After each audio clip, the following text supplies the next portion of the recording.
Hi guys, I've got something new for you. We have grown to an amazing collective of inspired beings, and on the almost milestone of 100,000 subscribers, I think we can all start interacting and helping each other through the maze of lies. So I encourage you to talk to each other and help each other. Rather than give you answers, this series of videos is going to give you a little bit of buried news and a lot of questions. With so much happening so quickly, it's nearly impossible to research and complete longer, in-depth videos every day, and I don't want to miss anything, especially in these rapidly advancing days of change. So we're going to try these shorter daily drama videos. They will be some things that the media may or may not cover, at least not 100 times a day on every station. I would like to examine the possibility of seeing the world events from a different perspective. You might say one of introspection. Don't get me wrong, it's amazing that this administration is doing so much to drain the swamp, and we are hearing bits and pieces, but it's what we might not be hearing in the media that we are going to look at in this new series called Beyond the Veil. I think that it is your interaction with each other that will make this series a great resource for many that are trying to find clarity. I'll still be doing long-form videos as well as Q&As, but let's give this a shot and see if it's beneficial. Let's get started. I'm writing this May 9th, 2025, and here's some of the headlines that caught my eye.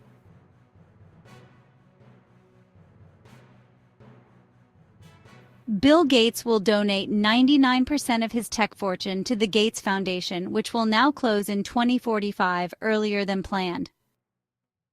That's about $107 billion. What are your thoughts on this one? So tell me why Bill Gates might be moving almost all of his wealth into the foundation at this time. Sheltering it so it can't be seized? I would think that was already taken care of. Is it part of a deal? Anything is possible in these days, but I'd be surprised if he was moving it for any sort of benevolent reason. A new pope was appointed. His name is Robert Prevost. He speaks multiple languages and is from the south side of Chicago. This is the first pope ever from the United States. Now, I don't know about you guys, but all I can say is this one shocked me. I wonder if he's ever golfed with President Trump, she says laughingly. There is apparently a narrative going around that the new pope is on the dark side. Of course, it's very early, but it wouldn't surprise me in the least if the spin machines got right on this because, after all, that's what they do. So let's how the puzzle pieces fall into place to take back the establishments that have shaped our culture. Let's judge people by their actions. And if there is any credible evidence, drop me a link in the comments. For those that follow the numerology, Robert Prevost has a gematria value of 1,402. I'll link a complete list, but here's a few other terms with a value of 1,402. Donald Joseph Trump.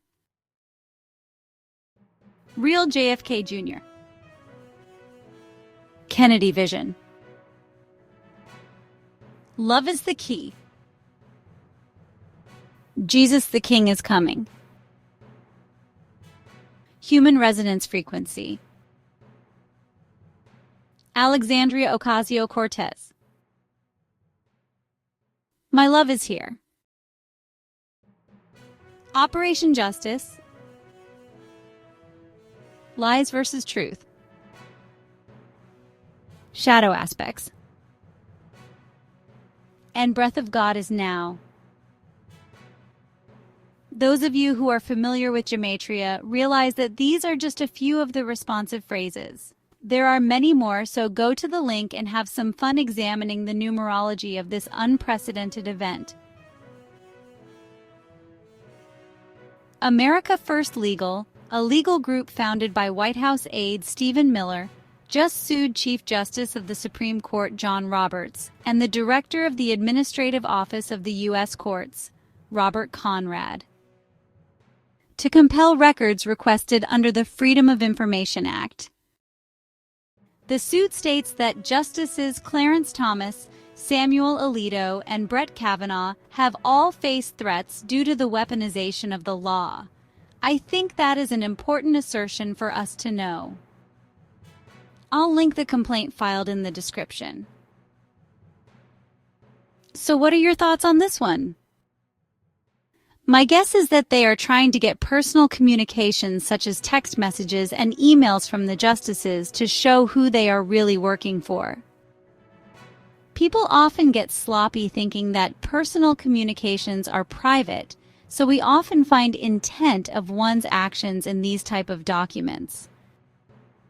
What do you think? Is this the action that's going to break up this weaponized justice system? Will there be some changes made in the Supreme Court in preparation of a sweeping cleanse via the Brunson case? We're going to have to stay tuned to find out. Apparently, there was a communication blackout over the Vatican during the vote for a new pope. However, some media reported that they were using Musk's Starlink satellites and were able to still use their cell phones in the blackout. What do you think about this one? Starlink can bypass radio frequency jamming? Seems like Starlink could accommodate a comprehensive communication network should an emergency broadcast system be coordinated across the world. The Epstein thing is rearing its ugly head again. First, poor Virginia Giuffre allegedly committed suicide. Then James O'Keefe of O'Keefe Media Group said he had to lay low for a while, until late Wednesday night when he released an undercover video of John Bryan, British royal insider, saying that Prince Andrew did indeed have sex with underage girls. And lastly, Pam Bondi said that the FBI is reviewing tens of thousands of damning videos in the Epstein case. It's been widely publicized that Epstein properties were loaded with cameras everywhere, and he kept videos of every illegal encounter as an insurance policy that they didn't blab. What do you think about this one, guys? Are they laying the foundation to blow up the Epstein case with the arrest Prince Andrew and others? I know that I was thrilled to hear that the videos weren't destroyed by the previous prosecutor or a three-letter agency. They are saying they've got the goods, guys, and timing is everything. On May 5th, astrophysicist Eric Davis, Dr. Tim Gallaudet, retired Navy Rear Admiral, and astrophysicist and Harvard professor Avi Loeb spoke to the Congressional Task Force on the Declassification and Federal Secrets. Davis revealed that there are different species of extraterrestrials, though he only called out 4, yet others like Elena Dannon and Dr. Michael Salla have reported that there are over 100 different extraterrestrial species interacting with or observing Earth. Other sources claim that there could be over 1,000 species across the galaxy. The roundtable also spoke about technology such as advanced propulsion systems and time-space, but stated that man is in its infancy, and if the government would open up what they know, the community could begin understanding and researching these advanced technologies. I don't know if you watched the hearing, but my impression was that they were confirming the fact that there is a government agency that knows a lot more than they are letting on. What do you think? I think Davis was speaking of Space Force and not NASA, but do you think that we should put that technology out to scientists to explore around the world? To be honest, giving this technology to people who have not evolved energetically is scary to me. Just because someone has the training and experience in a science doesn't mean that their motives are in the best interest of mankind. 2 words. Bill Gates. Also, if you want to know about the risks of developing these advanced technologies on our own, I have just one word: CERN. Okay, guys, that's it. A down and dirty look at the day's news from a different perspective. Maybe this video gave you something to think about, along with some interesting tidbits that have not been widely circulated. Let me know if you like this format, and remember to never stop questioning.